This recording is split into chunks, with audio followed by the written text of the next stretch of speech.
सबसे पहले तो मैं आप लोगों को मुबारकबाद देना चाहूंगा, really in the midst of this pandemic, this kind of gathering, और आपने इतने पार्टिसिपेंट्स आपके साथ जमा हुए हैं, तो really congratulations for that, for this entire organizing effort. इस वक्त कितना मुश्किल है ये हम लोगों को अच्छे से अंदाजा है, और इस माहौल में जब इतनी सारे मसाइल हमारे सामने हैं, इतने करंट मसाइल हमारे सामने हैं, तो इमेजिनेशन जैसे लफ्ज का ही इस्तेमाल किसी पब्लिक गैदरिंग को में इमेजिनेशन के अराउंड एक कॉन्वर्जेशन करना, ये अपने आप में एक डेयरिंग है। क्योंकि इस वक्त जब बहुत ज्यादा ऑपरेशन बढ़ने लगता है, तो उसका सबसे बुरा इम्पैक्ट होता है हमारे इमेजिनेशंस का कंस्ट्रक्शन।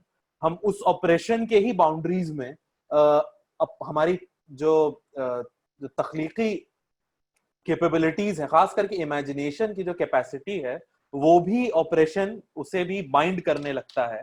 तो ऐसे कॉन्टेक्स्ट में इमेजिनेशन को पुश करना या कोई दूसरे तरह के फ्यूचर इमेजिन करने की बात करना, ये अपने आप में एक डेयरिंग का काम है जो आप लोगों ने किया है, तो मैं आपको इसके लिए मुबारकबाद देता हूँ। कितना ज्यादा उसमें मैं कुछ मदद कर पाऊंगा या मेरी गुफ्तगू कुछ फायदा पहुंचाएगी, ये तो मुझे नहीं पता। बहरहाल, आपकी तरह इस सब्जेक्ट, मतलब हरी सब्जेक्ट पे और खास करके इस मौजू पे हम भी तालिब इल्म हैं, और एक तालिब इल्म की ही हैसियत से कुछ ख्यालात आपके सामने रखने की कोशिश करेंगे। जो मौजू आपने रखा है, इमेजिनिंग द फ्यूचर, जो जो सेंट्रल क्रक्स है इस कॉन्वर्जेशन का, फ्यूचर इमेजिन करने से पहले, बल्कि फ्यूचर इमेजिन करने के लिए बहुत इंपॉर्टेंट है ये समझना कि हम पास्ट को कैसे इमेजिन कर रहे हैं। फ्यूचर का इमेजिनेशन ऑलमोस्ट डिपेंडेंट है हमारे पास्ट के इमेजिनेशन पे, और अगर आपको समझना है क्यों और समझना है कैसे, तो शायद सबसे पहली जगह, सबसे पहली लोकेशन जहां हमें देखना चाहिए वो पॉपुलर कल्चर है। जाहिर है लिटरेचर की तो अपनी लिटरेचर की बात आप करेंगे आने वाले दिनों में इस वर्कशॉप में। बहुत ज्यादा लिटरेचर पे बात करने के लिए मैं क्वालिफाइड भी नहीं हूं, लेकिन पॉपुलर कल्चर की जहां तक बात है, शुरुआत करते हैं आज हम पॉपुलर लिटरेचर में जो पास्ट का इमेजिनेशन है, और वो पास्ट का इमेजिनेशन कैसे फ्यूचर के इमेजिनेशन को क्रिएट करने की कोशिश करता है। और उसके लिए भी सबसे, हम बहुत दूर जाने की जरूरत नहीं है। सबसे पहले, the first destination where you really need to look to see how imagining the past is so constitutive of imagining our future is Bollywood. It's to look at how Bollywood is imagining, how Bollywood has imagined our past and how it is currently imagining our past. Why is it के एक वक्त में बॉलीवुड में आप जब historical period drama बनाते थे, तो मुगले आजम जैसी फिल्म मैग्नम ओपस बनी और सुपर हिट हुई, और आज के वक्त में पद्मावत जैसी या तान्हाजी जैसी फिल्म हिट होती है और वो पॉपुलर होती है। बहुत वाज़ेह वजह है इसकी, बहुत क्लियर वजह है। हम लोग आज जिस वक्त में रह रहे हैं, जो हिंदुत्व का इमेजिनेशन है हमारे पास्ट के बारे में, वो क्या है? हिंदुत्व का इमेजिनेशन इंडिया के पास्ट का यही है कि एक कोई मिथिकल गोल्डन एज थी हिंदू रूल की, और वो गोल्डन एज को इंटरप्ट किया एक सीरीज ऑफ इन्वेजन्स ने। सबसे पहले उसमें इन्वेजन हुआ मुसलमानों का, जिन्होंने 1000 साल तक ऑपरेशन किया। उसके बाद फिर इन्वेजन हुआ अंग्रेजों का, क्रिश्चियंस का, जिन्होंने 200 साल तक हमें गुलाम बनाया। और उसके बाद फिर एक आजादी का वक्त आया, जिसमें कि फिर मुसलमानों ने बंटवारा करके अपना हिस्सा ले लिया, और जो बचा कुचा हिस्सा हिंदुओं के पास आया, उसे उस वक्त के लीडरान नेहरू जैसे लोगों ने एक सेक्युलर मुल्क बना दिया। तो अब वो मुकाम आया है, अब वो वक्त आया है जबकि वो उन मिस्टेक्स को पास्ट की खत्म करके, 1000 साल के मुस्लिम क्रिश्चियन कॉलोनाइजेशन को खत्म करके, अब एक हिंदू रूल लाया जाएगा। ये ओवरऑल नैरेटिव है हिंदुत्व हिस्ट्री का। ये नैरेटिव आपको कोई मेन स्ट्रीम पॉलिटिशियन बोलता हुआ नहीं दिखेगा एज सच। इसके ऊपर एलिट्रेशन होगा, इस पे हिंट किया जाएगा। सदगुरु जैसे लोग अपने जो अपने बड़े बड़े प्रवचन में इन्वेजन, बहुत कैजुअली मुस्लिम इन्वेजन को मेंशन करेंगे। ये सिर्फ एलूड किया जाएगा। लेकिन ये जो नैरेटिव है हिंदुत्व का, जो पास्ट का इमेजिनेशन है, ये फ्लैश आउट कहां होता है, ये आपको दिखता कहां है? ये आपको दिखना शुरू होता है इन आज के बॉलीवुड पीरियड ड्रामाज में। जब आप पद्मावत देखते हैं और आप देखते हैं कि उसमें एक खिलजी डायनेस्टी के रूलर का बहुत इंपॉर्टेंटली, उसमें उस रूलर का पहला कैपिटल, पहला घर काबुल दिखाया जाता है और उसके बाद दिल्ली में उसे आते हुए दिखाया जाता है। और उसका पूरा जो कैरेक्टराइजेशन है, काले कपड़े, एक वैशी तरीके से गोश्त खाने की अदाएं, और फिर एक राजपूत रानी पर उसकी बुरी निगाहें, ये सारी चीजें जो मतलब एक पर्टिकुलर स्टोरी है, एक फिक्शन है। हिस्ट्री का जो डिस्टॉर्शन है उसको तो अभी छोड़ ही दीजिए, उस पर हम बात भी नहीं कर रहे, लेकिन जो नैरेटिव वो बांध रहा है उसका पर्पस क्या है? जो हिंदुत्व नैरेटिव है हिस्ट्री का, उसको वो बड़े पर्दे पे फ्लैश आउट कर रहा है।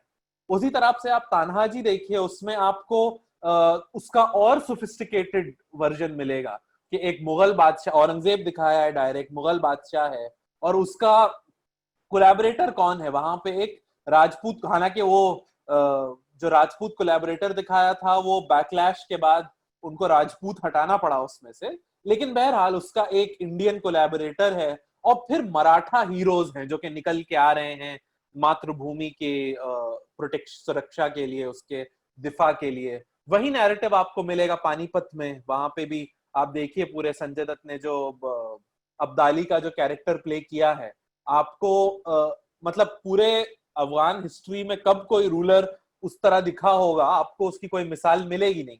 लेकिन जो जो इमेजिनेशन है, एक पॉपुलर इमेजिनेशन जो क्रिएट किया गया है, मुस्लिम रूलर कैसा था, मुस्लिम इन्वेडर कैसा था, उसमें एकदम 100% आके वो फिट बैठता है।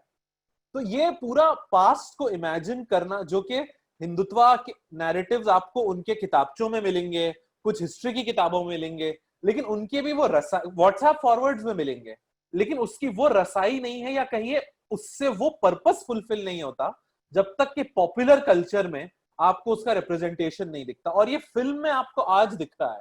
अगर आप थोड़ा पीछे जाइए, इस बीजेपी हुकूमत के आने से पहले के वक्त में भी जाइए, पिछले 10-15 साल से हमारे टेलीविजन चैनल्स पे जो हिंदी टीवी सीरियल्स हैं, उसमें जो पीरियोडिकल्स आ रहे हैं, चाहे वो जोधा अकबर जो फिल्म बनी थी वो अलग थी, लेकिन जो सीरियल टीवी पे आया उसमें जो ऑलमोस्ट आपको ऐसा लगेगा कि एक जो उसामा बिन लादेन टाइप का कैरेक्टर कोई बादशाह था, फिर उसने जबरदस्ती एक राजपूत रानी से शादी की और फिर उस राजपूत रानी ने उसका ह्यूमनाइजेशन किया, उसको इंसान बनाया। इस तरह का एक पूरा आपको बहुत ही पैट्रोनाइजिंग एक कल्चर, एक नैरेटिव वहां पे मिलेगा। वैसे ही आप देखिए अशोका पे जो सीरियल बना था, उसमें ऑलमोस्ट उसको ऐसे इंटरप्रेट किया कि इंडिया का जो आइडिया है वो सबसे पहले वो कौटिल्या ने, चाणक्य ने उस आइडिया को जन्म दिया, और चंद्रगुप्त मौर्य ने उस आइडिया के लिए जंग की और तलवार उठाई। और आपको ये पूरा एक आइडिया ऑफ इंडिया का री इमेजिनेशन आपको वहां पे दिखेगा। तो जब आप ये सब चीजें देखते हैं और उसके इम्पैक्ट को सोचिए, जो डेली कंज्यूमर है, मैं बहुत कॉन्शियसली कंज्यूमर वर्ड यूज कर रहा हूं, हम किसी स्टूडेंट की बात नहीं कर रहे, हम किसी रीडर की बात नहीं कर रहे, हम पॉपुलर कल्चर के कंज्यूमर की बात कर रहे हैं। जो कॉमन कंज्यूमर है, जब वो इस पॉपुलर कल्चर को कंज्यूम करता है, जब उसे देखता है, तो उसके दिमाग में ऐसा नहीं है कि वो उसको ये बताया जा रहा है कि ये हिस्ट्री है, ऐसा नहीं है कि वो 2 सेकंड का डिस्क्लेमर पहले नहीं आ रहा है कि ये जो भी this is a work of fiction या एक काल्पनिक कहानी वगैरह वगैरह, वो सब चीजें अपनी जगह है। लेकिन जब वो उसे देख रहा है और उसके चारों तरफ फिर ये जो विस्पर्स में और व्हाट्सएप फॉरवर्ड्स में जो हिंदुत्व नैरेटिव है हिस्ट्री का वो चल रहा है, तो ये जो विस्पर्स में और दबे कुचे अल्फाज में, ड्राइंग रूम कॉन्वर्जेशंस में हिस्ट्री की जो बात होती है वो रीइंफोर्स हो रही है, बल्कि कहिए वो पॉपुलेट हो रही है।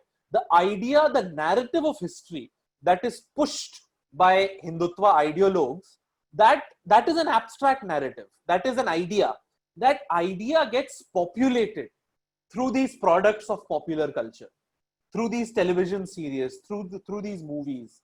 It fleshes out the narrative. So what you have is an abstract idea, but when you watch these movies, when you look at these serials, then what you get is a fleshed out version of it.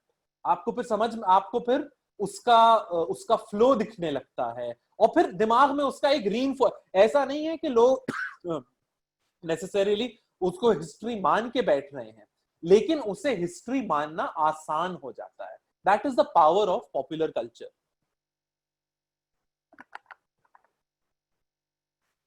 आप उसी तरह से देखिए कि ये इस तरह के जब इस तरह की फिल्में पॉपुलर हो रही हैं, ऐसा क्यों था कि कल को मुगल आजम जैसी एक एपिक पॉपुलर हुई थी. अगेन मुगल आजम जो बॉलीवुड की मैग्नम ओपस भी लोग कहते हैं, ऐसा नहीं है कि वो हिस्ट्री का कोई एक्यूरेट डिपिक्शन है. वो भी मतलब in every which way it is a fictionalised narrative of Akbar and his court, but I mean the point is not how accurate history it is. The point is what history it is depicting. वो किस तरह का past depict कर रही है. जब वो film शुरू होती है तो हिंदुस्तान का एक नक्शा आता है और हिंदुस्तान की आत्मा एक तरह से अकबर के बारे में, मुगल आजम के बारे में बताती है कि कैसे एक बादशाह था जिसने मुझे सीने से लगाया, जिसने मुझे अपनाया, जिसने मेरे जख्म धोए. और फिर अकबर का जो पूरा डिपिक्शन है एक quote unquote true secular ruler का, कि जो के जन्माष्टमी भी मनाता है, जो कि जिसके महल में कृष्ण की भी पूजा होती है, जिसके महल में यकीनन इस्लामी कुछ तौर तरीके भी फॉलो किए जाते हैं, नाफिज हैं, जिसका एक लॉयल, मतलब उसका भी एक लॉयल राजपूत दोस्त है, उसके बेटे का भी एक लॉयल राजपूत दोस्त है, और वो जो एक मुगल राजपूत अलायंस है. तो वो सारे डिपिक्शंस यकीनन हिस्ट्री में उसके एकोज हैं, लेकिन इंपॉर्टेंट ये है कि उस पास्ट, उस मोमेंट में 1950s 1960s में उस पास्ट का इमेजिनेशन क्यों किया जा रहा था. जब हम पास्ट को इमेजिन कर रहे थे तो एक सेक्युलर मुस्लिम रूलर या एक ट्रू सेक्युलर मुस्लिम क्यों दिखाया जा रहा था. क्योंकि वो उस वक्त का जो नेशन का इमेजिनेशन था, उस वक्त की पॉलिटिकल लीडरशिप, उस वक्त का जो, मैं ये भी नहीं कहूंगा पॉलिटिकल लीडरशिप, उस वक्त की जो डोमिनेंट पॉलिटिकल आइडियोलॉजी थी, जो पॉलिटिकल कंसेंसस था, उसके लिए वो एक कंफर्टिंग नैरेटिव था. उसके लिए वो एक अच्छा नैरेटिव कहा कि ये हमारा पास था जिसपे के फिर अंग्रेजों ने आके कब्जा किया, उसे खत्म किया. तो एक ट्रू सेक्युलर पास्ट था हमारा, जिसको कि हम अब दोबारा बहाल कर रहे हैं. यही चीज आपको आज मिलेगी जब आप पद्मावत जैसी फिल्में देखते हैं, तान्हाजी जैसी, या ये जो सीरियल्स हैं. ये पास्ट का इमेजिनेशन बहुत इंपॉर्टेंट है, क्योंकि ये पास्ट का इमेजिनेशन दिखाता है कि आप किस तरह के फ्यूचर की तरफ ले जाना चाह रहे हैं. जब आप पास्ट के इमेजिनेशन में देखते हैं इन इमेजिन्ड इनजस्टिसेस को, इन बारबैरिक मुस्लिम रूलर्स, इन्वेडर्स को, तो बहुत नेचुरल हो जाता है जब आपके दिमाग, पास्ट के इमेजिनेशन में मुस्लिम रूलर सारे इन्वेडर्स हैं और सब बारबैरिक हैं, जो इस मुल्क की औरतों के लिए, औरतों की इस्मतदरी कर रहे थे, यहाँ की मंदिरें गिरा रहे थे, यहाँ के लोगों पे अलग अलग तरह के जुल्म कर रहे थे, यहाँ की वेल्थ लूट रहे थे. जब ये पास्ट का इमेजिनेशन है, तो फिर प्रेजेंट मोमेंट में आपका क्या पॉलिटिकल इम्पेटस होगा इन हिस्टोरिक रॉन्ग्स को राइट करने का, to get justice for these historic injustices becomes the current political project. So how you imagine the past, how you portray your imagination of the past constitutes your imagination of the future.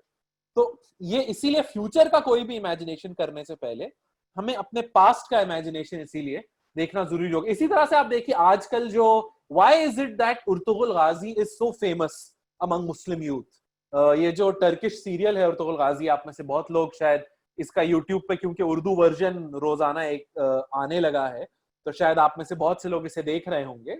और यकीनन ये एक पूरे बर्रे सगीर में, हिंदुस्तान, पाकिस्तान में, हर जगह एक जबरदस्त पॉपुलैरिटी इसको मिली है.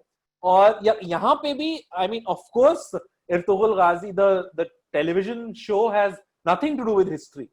जिस कैरेक्टर को वो डिपिक्ट करते हैं उसके बारे में ऑलमोस्ट कुछ नहीं जानते हम लोग, सिवाय इसके कि वो उस नाम का एक शख्स एग्जिस्ट करता था. जिस डायनेस्टी की बात यहाँ हो रही है, ऑटोमन डायनेस्टी की, that didn't take shape until at least 150 years after उर्तुगल Ghazi died. खुद उर्तुगल गाजी के जो क्रिएटर्स हैं उनका कहना है कि इस कैरेक्टर के ऊपर पूरे ऑथेंटिक हिस्टोरिक रिकॉर्ड्स में 5 पेज से ज्यादा शायद कुछ मटेरियल मौजूद नहीं होगा. बट उनका पर्पस हिस्टोरिकल डॉक्यूमेंट्री बनाना नहीं है, एक फिक्शनलाइज्ड ड्रामा है, एक फिक्शनलाइज्ड इमेजिनेशन है पास्ट का. और वो क्या इमेजिनेशन है? एक जस्ट मुस्लिम रूलर. एक ऐसे दौर में जब पॉपुलर कल्चर में इस्लामोफोबिया भरा हुआ है, जब इस्लामोफोबिक ट्रोप्स आपको चाहे इंडिया हो चाहे अमेरिका हो, जहां पे कि आपको होमलैंड जैसे टेलीविजन शोज मिलेंगे या कई ऐसे जहां पे आपको मुसलमानों का डिपिक्शन टेररिस्ट के तौर पे मिलेगा, या हिस्टोरिकली भी आपको अरबों का डिपिक्शन बहुत ही इंसल्टिंग मिलेगा हॉलीवुड डिपिक्शंस में भी.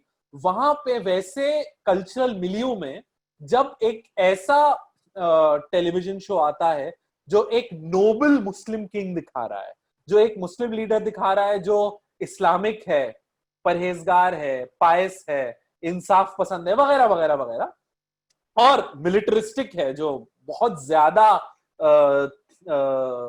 पावरफुल है, जो कि सुपर हीरो टाइप का है, अकेले पूरी पूरी फौज को खड़े हुए खत्म कर देता है अपनी तलवार से. तो ये जो डिपिक्शन है पॉपुलर कल्चर में, जो डोमिनेंट डिपिक्शन है मुसलमानों का, उसके बिल्कुल ऑपोजिट आपको जब एक अच्छा डिपिक्शन मिलता है, एक well produced well made high budget show जब इस तरह की चीज को डिपिक्ट करता है, तो उसका एक नेचुरल पुल है और उसका एक नेचुरल अट्रैक्टिवनेस है. तो इर्तुगरुल गाजी भी मेरे हिसाब से तो उतना ही डेंजरस है जितना कि पद्मावत जैसा शो है, पद्मावत जैसी मूवी है. उतना हेटफुल नहीं है, ओके, लेकिन तब भी वो एक हिस्ट्री का एक फिक्शनलाइज्ड इमेजिनेशन प्रेजेंट करता है जो किस फ्यूचर की तरफ ले जाना चाहता है, जो शायद एक ऑटोमन रिसर्जेंस की तरफ लोगों का मन बनाने के लिए बनाया गया है. और वो उतनी डेंजरस चीज है शायद जितनी कि इस तरह के प्रोजेक्ट्स. और ये मतलब मैं किसी सेक्युलरिस्ट पर्सपेक्टिव से नहीं, मैं एक बहुत, आप अगर देखिए कि क्या फैमिली डायनेस्टीज का या पर्सनालिटी ड्रिवन डायनेस्टीज का रिसर्जेंस कहीं से भी एक इस्लामिक गोल नहीं हो सकता है. लेकिन क्योंकि डोमिनेंट कल्चर में, डोमिनेंट पॉपुलर कल्चर में इस्लामोफोबिया इतना कॉमन है, इसीलिए इर्तुगरुल गाजी जैसा शो जो कि एक मुसलमान को इतनी पॉजिटिव लाइट में दिखाता है, वो हमारे लिए अट्रैक्टिव हो जाता है, नेचुरल अट्रैक्शन है. और फिर वो इमेजिन्ड पास्ट एक इसी तरह के इमेजिन्ड फ्यूचर की तरफ ले जाता है कि एक पर्सनालिटी ड्रिवन एक इंडिविजुअल जो बहुत पायस है, उसको हम हुक्मरान, उसको हम लीडर तस्लीम कर लें, वो उसी इमेजिनेशन की तरफ हमको पुश करता है. और यकीनन ये हमारे लिए कोई सूटेबल ऑल्टरनेटिव नहीं हो सकता है. हम लोग जो बात इससे पहले भी आई, पहले के स्पीकर्स ने भी जो कही, हमारा ऑल्टरनेटिव इमेजिनेशन उतना ही ऑप्रेसिव नहीं हो सकता है जितना कि हमारा करंट ऑपरेशन है. एनीवे, ये एक, मैं इसके ऊपर अब ज्यादा गुफ्तगू नहीं करूंगा, लेकिन the point is the what I am trying to put across is that literature and popular culture shapes our imagination particularly, but more importantly popular culture populates our imagination. it gives us the imagery to हमारे अंदर जो हमारे past का या जो हमारे present का की टेंडेंसीज हैं, the thoughts and tendencies that we have are populated, and actually our imagination is weaponized through popular culture. आप इमेजिनेशन को कैसे कंसीव कीजिएगा, ये आपको पॉपुलर कल्चर बताता है. और इसका बहुत इंपॉर्टेंट रिलेशनशिप है पॉलिटिकल डिस्पेंसेशन के साथ और पॉलिटिकल कॉन्टेक्स्ट के साथ.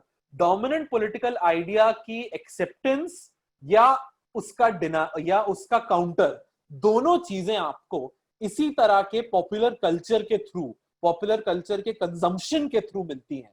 चाहे, और इसके दोनों एग्जांपल्स हमने देखे, चाहे वो इस्लामोफोबिक ट्रोप्स जो जिस तरह के इमेजिनेशन, जिस तरह के पॉलिटिकल एजेंडा को सर्व करना चाहते हैं, चाहे आप उसे देखिए, या इस्लामोफोबिया का काउंटर जिस तरह के पॉलिटिकल एजेंडा को सर्व करना चाहता है. दोनों के एग्जांपल्स हमारे सामने बहुत क्लैरिटी के साथ मौजूद हैं. अगर आप थोड़ा सा और डिटैच होइए, थोड़ा पीछे जाइए, अभी इससे पहले के स्पीकर सुपर हीरो की बात कर रहे थे, किस तरह फिक्शन में, पॉपुलर मूवीज में, कॉमिक बुक्स में सुपर हीरोज का आइडिया डोमिनेट करता है।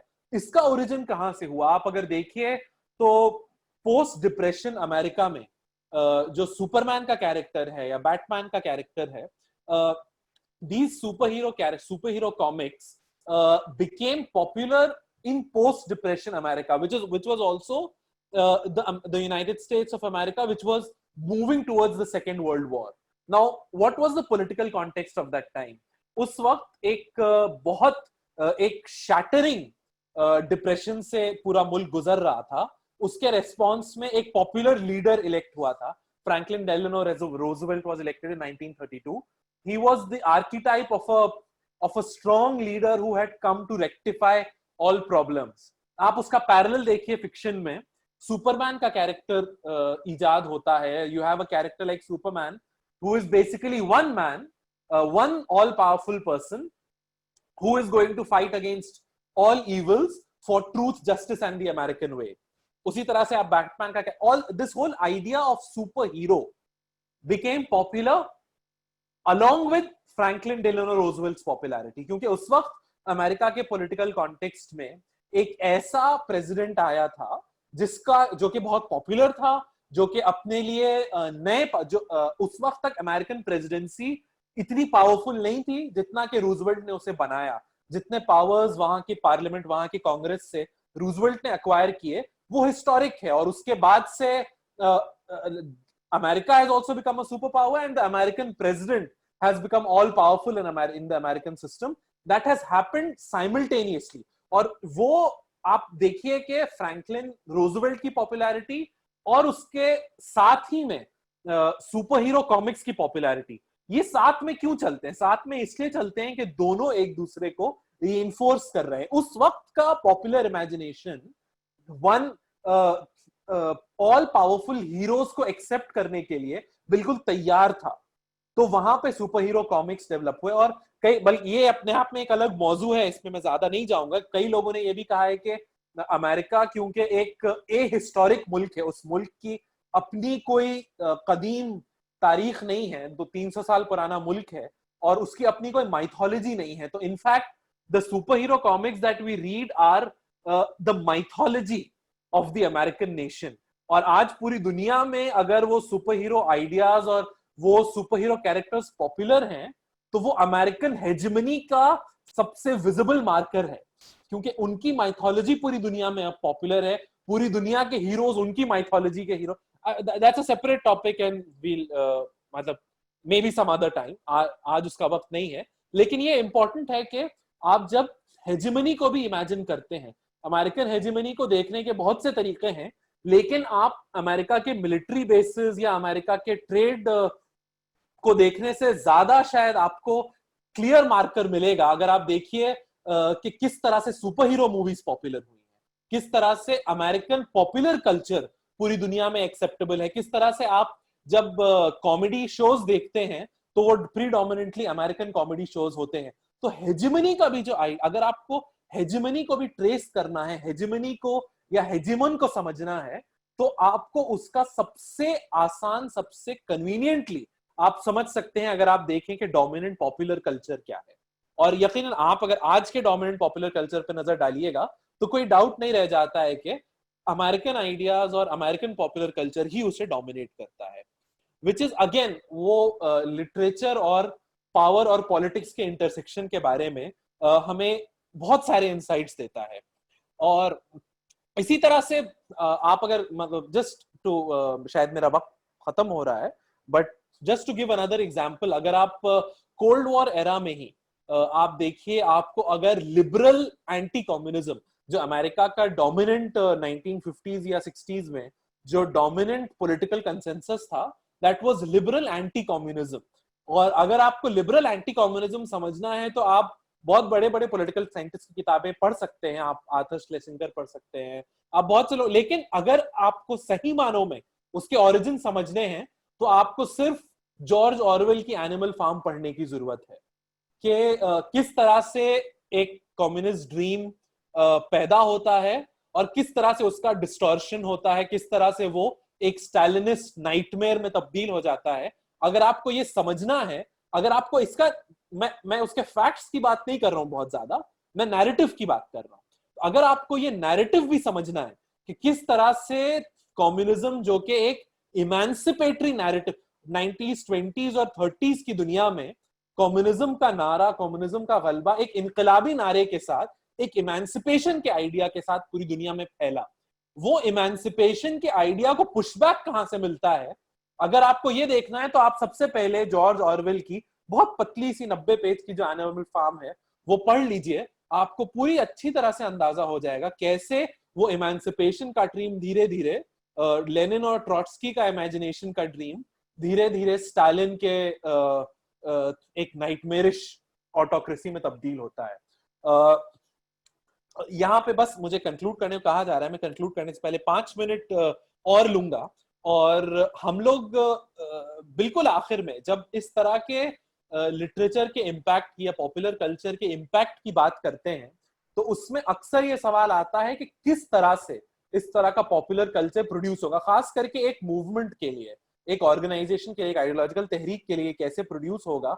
इसमें हमारे सामने एक तो फॉर्मल प्रोपेगेंडा मॉडल है जो खास करके कम्युनिस्ट कंट्रीज में जिसके साथ बहुत ज्यादा एक्सपेरिमेंट हुआ, उस मॉडल के अपने रिस्ट्रिक्शंस हैं। कभी भी फॉर्मल प्रोपेगेंडा मॉडल से आपको बहुत लॉन्ग लास्टिंग या लॉन्ग इम्पैक्ट लिटरेचर या इवन पॉपुलर कल्चर के प्रोडक्ट्स नहीं मिलेंगे। कुछ एक्सेप्शंस होते हैं, जैसे कि वर्ल्ड वॉर 2 के एरा में अमेरिका का जबरदस्त प्रोपेगेंडा लिटरेचर और मूवीज प्रोड्यूस हुए, उसमें ज्यादातर चीजें आज भुला दी गई हैं। एक आध जैसे चार्ली चैपलिन का ग्रेट डिक्टेटर वगैरह उसमें एक एक्सेप्शन के तौर पे निकल आया, लेकिन वो एक्सेप्शन भी प्रोड्यूस होता है टैलेंट से।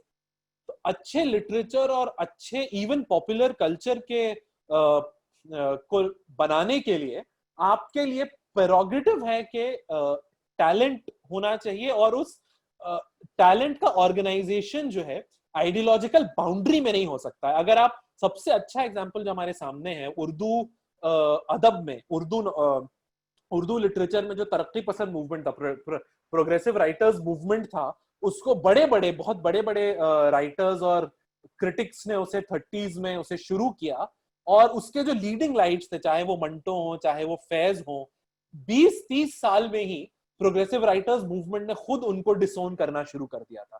क्योंकि जो एक्चुअल टैलेंट, लिटरेरी टैलेंट होता है, वो आइडियोलॉजी के बाउंड्रीज में काम नहीं कर सकता, आइडियोलॉजी से इंस्पायर जरूर हो सकता है। आज भी अगर आप को कम्युनिस्ट तरक्की पसंद मूवमेंट के बेस्ट वर्क्स को देखना है तो आप फैज के ही काम के लिए के पीछे जाइएगा।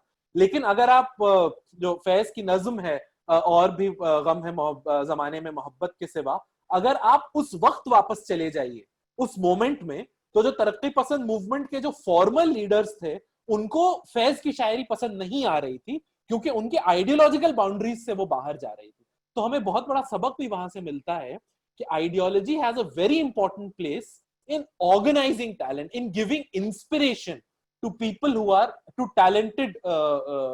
talented writers or talented filmmakers or whatever. But literature and art cannot be produced in the strict confines of ideology. आप जब भी उसकी कोशिश कीजिएगा तो आप हमेशा बहुत मीडियोकर चीज प्रोड्यूस कीजिएगा, और जैसा कि मुझसे पहले वाले स्पीकर कह रहे थे, inevitably what you will produce is long speeches or expositions which are masquerading as literature. तो मेरा वक्त बिल्कुल खत्म हो गया है, इसलिए मैं यहीं पे कंक्लूड करूंगा।